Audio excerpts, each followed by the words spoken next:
FPL Game Week 12, a wildcard draft for anyone looking to play it. In today's video, we're going to have a look at the 15-man squad I would be looking to build if I was going to be playing my wildcard over the international break. It is one of, if not the best opportunity left to be playing your wildcard, and of course, you can roll your transfers through the wildcard, so even if you've built up 2 or 3, it is still a very reasonable chance to be playing it. Even if you're not on wildcard, hopefully this video will offer you a bit of an understanding of the players you should be looking to target in your team over the next few weeks as well.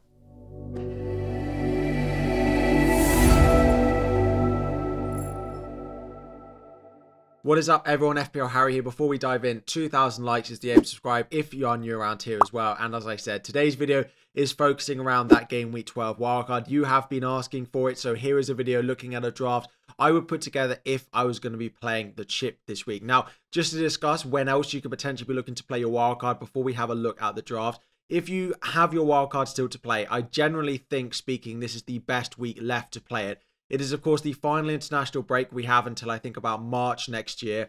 It is, of course, there might get a bit of fixture swings we've got coming up. We are targeting the likes of Chelsea. We're targeting the likes of Arsenal. And the other big thing for me is even if you don't massively think your team needs a wildcard, it will set you up well for the next few weeks where you might be able to roll some transfers as well. If you don't think this is the week to play your wildcard, have a look at the squad. Let me know what you think about it. Is it the week for you, or are you potentially going to look to hold it? If you are going to hold it, let me know when. Probably the next best opportunity would just be to wait until right up until the end of the opportunities to play your wildcard in game week 18, 19 and play it then and set yourself up basically with 2 wildcards in the second half of the season and really try and push on in the second half of the season.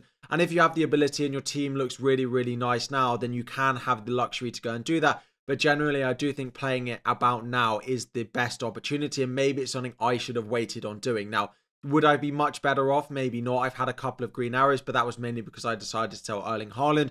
Mo Salah has been the real focal point in why Rank has done well, and that is one of the reasons a lot of people are looking to play their wildcards at the moment. So we're going to dive in, and although I'm a big fan of David Raya and I've got him in my team, I don't actually think he is the goalkeeper I would go with on wildcard. Verbruggen of Brighton feels like the best cheap keeper to be going with, if not the best keeper in the game at the moment. He rotates really well with Fabianski, who is the backup and the #1 choice at West Ham at the moment. Verbruggen and Brighton's fixtures start to look really, really nice from game week 12 onwards. Bournemouth away this week, but really from game week 13 onwards, they start to look really nice. If you don't go with Verbruggen and you go with a David Raya, I would look at someone like a Lewis Dunk as part of your defender rotation because, as I said, they have a really nice option run of fixtures from game week 12 onwards.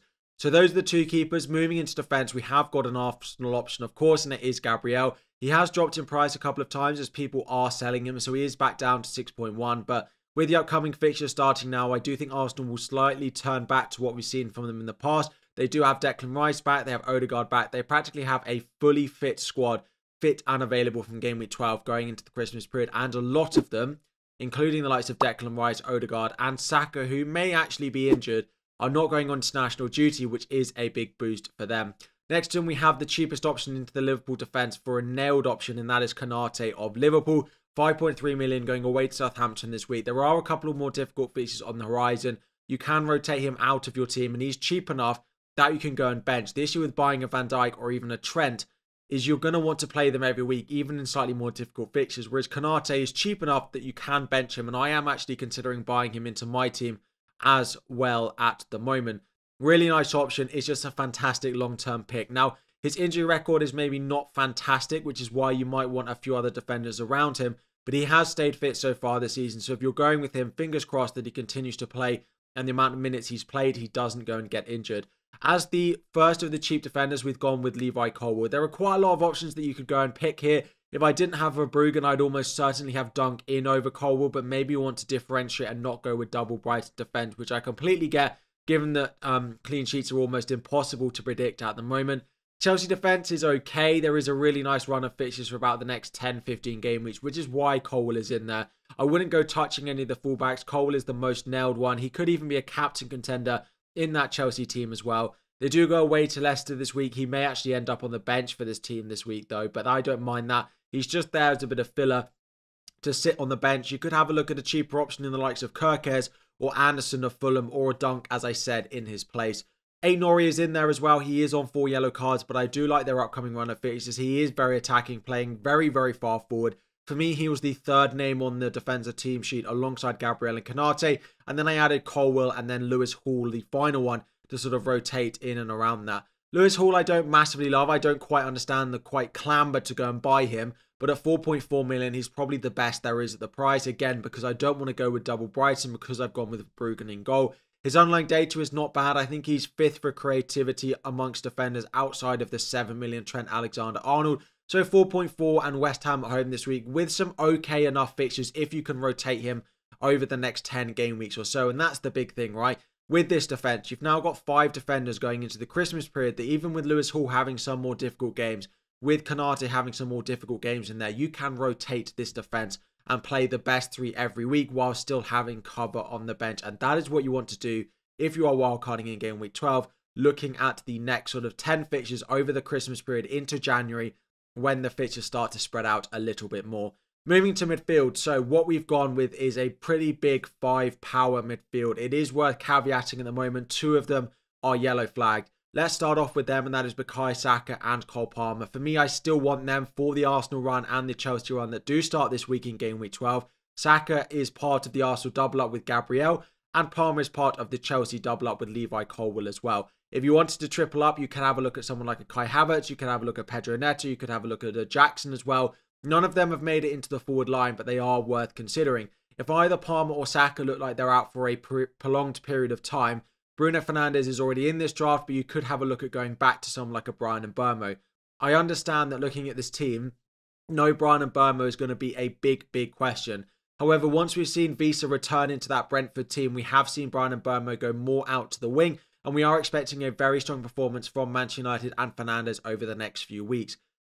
Fernandes is one of those players that causes a lot of debate. He also has good and bad fixtures in the same weeks as Brian Mbeumo. So you don't really want to own both of them. I did build an initial draft that didn't have Semenyo in here and had Mbeumo, Fernandes, Saka, Palmer, Salah as the big midfield.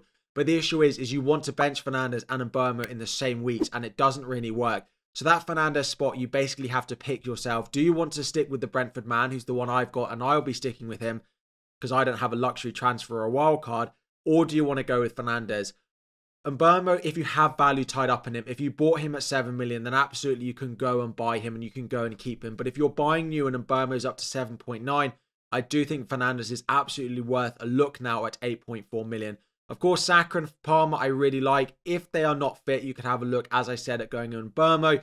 You could, of course, go and buy a Heung-min Son or something like that. But this is generally what I want, and I do hope both Saka and Palmer are fit and available going into game week 12. Salah feels like an absolute no-brainer. We'll talk about what I do if I wanted to fit Erling Haaland in here, but his goals are worth 8 points pretty much every week, and that cannot be stressed enough.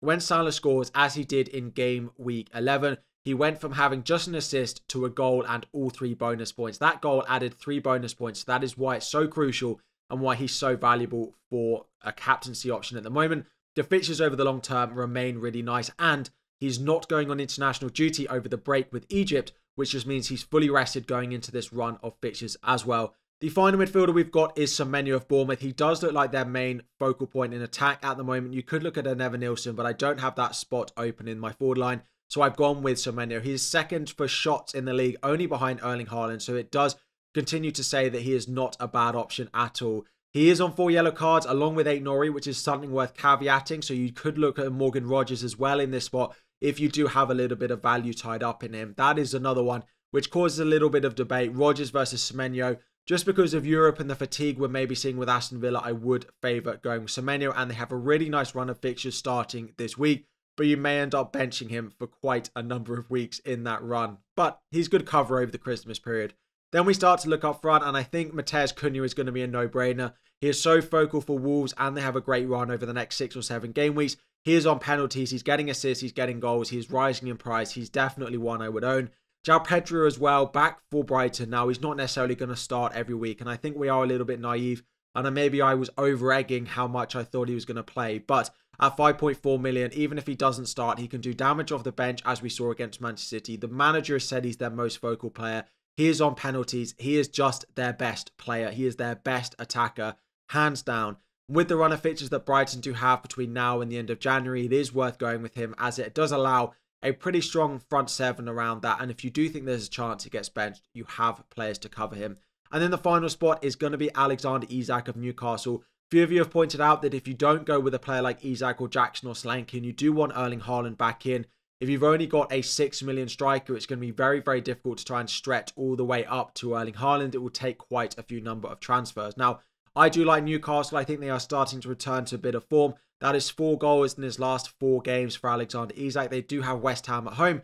And it is, of course, the Monday night fixture as well for anyone who likes to have a player in the final Monday night game of the game week. So that is the ideal wildcard draft. It leaves me about 0.7 million in the bank. If you can't afford this draft, there are a couple of ways that you would free up money.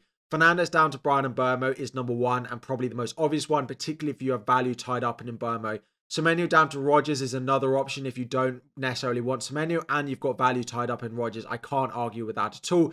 And the final one would just be not going with Levi Colwill and downgrading him to someone slightly cheaper, like a potential Greaves-Ivic, who looks like he's going to be back, like a Howard Bellis, like a Vandenberg, or even down to just a 4.3 in Anderson of Fulham as well. This is what I would do if I was on wildcard, and I would not go with Erling Haaland if I was on wildcard.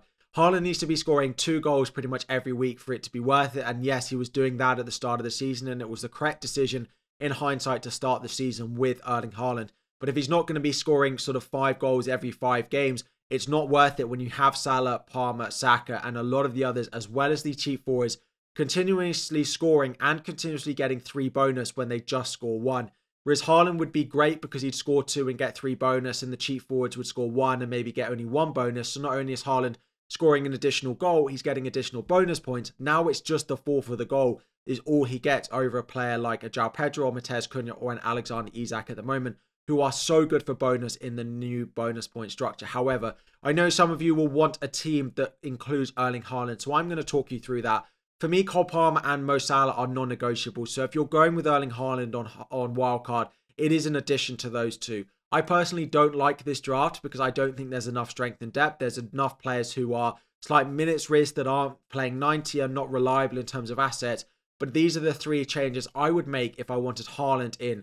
It would be in place of Alexander Isak. You just can't go with it if you want Isak and another Erling Haaland in there as well. So Isak has gone and Erling Haaland has come in his place. Bruno Fernandes has gone and Bukayo Saka has gone. So, of course, a 4 premium attack is just not worth it. And in their place, we've gone with Smith Rowe and we've gone with Rodgers. If you have a little bit more money and you want to go with someone like a Mitoma over one of these, or you even want to stretch up and take a punt on someone like a Garnacho as well, then potentially you could do that, or even a Neto at Chelsea.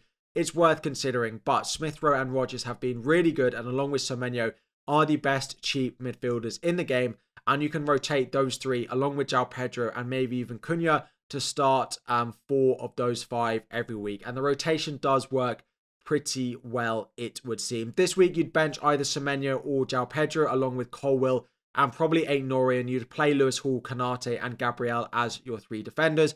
Of course, if you go with something slightly different, you may be faced with a slightly different benching decision this week. Captaincy decision for this team would be on Mo Salah, whether you own Erling Haaland or not. That Southampton game, plus the rest he's had over the break, plus the bonus points, would mean he is the one to go with. So this is a team I would wildcard to if you want Haaland, but personally I wouldn't have Haaland on a Game Week 12 wildcard. So it would look something like this with a big strong midfield and a pretty decent forward line and a lot of reliable rotating defenders in there as well. Let me know what you think. Are you on wildcard or are you not? Drop it all in the comment section down below. I think this will be the final video for me until we get into next week. We'll take a few days off as the international break goes. We'll have a look at some injuries on the likes of Bukayo Saka and Cole Palmer. We'll see how things are going over the next few days as well. If you want a little bit more content as well, this is the international break. I know I plug it a lot, but a big ask. If you haven't tried out my new podcast, Know the Score, I'll post the link in the description. There'll be some clips up on screen now. Me and Luke Hempner, it's not FPL. We just talk Premier League every single week. It's out on Monday at 6 PM. So, of course, the one from this week is already out. If you haven't tried it and you're looking for some content on Thursday, Friday, over the weekend, and you're sick of me plugging it, please just give it a go. Let me know any feedback. Like, if it's just you don't want a podcast that's not FPL, like, that is feedback. That is useful for me to know. If it's that you just have too many pods, or you don't listen to pods, or you like it and you love it, but you don't have time, or you've really enjoyed it, this, that's, and that, just let me know. Like, I'm absolutely open to all the constructive criticism. Leave FPL questions on this video. If you have any feedback for the pod, please leave it on the pod page. It'll be much easier for me to track. Any questions, as I said, you do have about your FPL team, about your wildcard going into the international break, drop it in the comment section down below. Thank you so much for watching. 2,000 likes is the aim. Enjoy your tinkering if you are on wildcard. If not, let's play a little bit of a waiting game as well. Thank you for watching. Enjoy the break, and I'll be back again very soon.